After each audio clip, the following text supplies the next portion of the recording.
Magandang araw ng Martes mga kababuhay para sa ating MRJW News Break. Ako po si Stephen Saraspe Perez.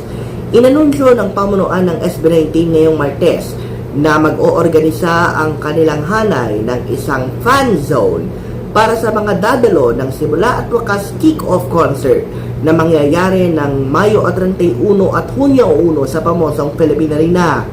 Pabatid ng official social media pages ng P-Pop Kings, mangyayari ang fan zone alas 10 ng umaga hanggang alas 5 ng hapon sa mga nabanggit nating petsa sa pamamagitan ng Victoria Tent sa Philippine Arena Drive na sakop ng Ciudad de Victoria na kinakarugtong ang mga bayan ng Bocaue at Santa Maria, Bulacan.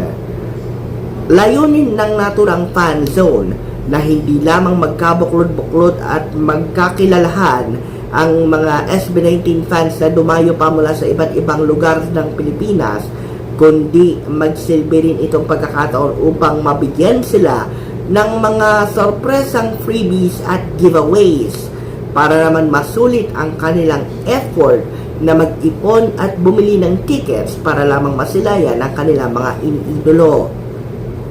Mayo 31 ng alas 7 ng gabi at Hunyo 1 ng alas 6 ng gabi ang mga schedule ng 2-night concert na yan na kick-off ng simula at wakas world tour ng Mahalima na dadayo sa ilang Asian communities tulad ng Taipei, Taiwan, at mayroon din itong US and Canada leg pagsapit ng kalagitnaan ng taong kasalukuyan.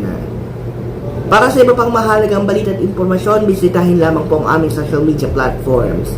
Facebook.com/MabuhayRadioJapan Worldwide, aming YouTube channel Mabuhay Radio Japan Worldwide, aming Twitter or X account at MRKW News. Matutunghayan din kami sa TikTok at Japan Mabuhay Radio. Ang amin pong iba pang mga malalaking ulat ay nandidiyan din sa official website at www.mabuhayradiojapanworldwide.com. Abangan pa ang iba pang mga mahalagang talakayan, komentaryo at usapin tuwing alas 8 ng gabi sa Maragasang Balita Evening Edition. Kapiling po si Sir Edmar Astabilio, live mula sa ating Yokohama headquarters. Para sa Mabuhay Radio News na walang takot, walang pinapaguran, ito ang Senbat sa Patrol No. 2, Stephen Saraspe Perez.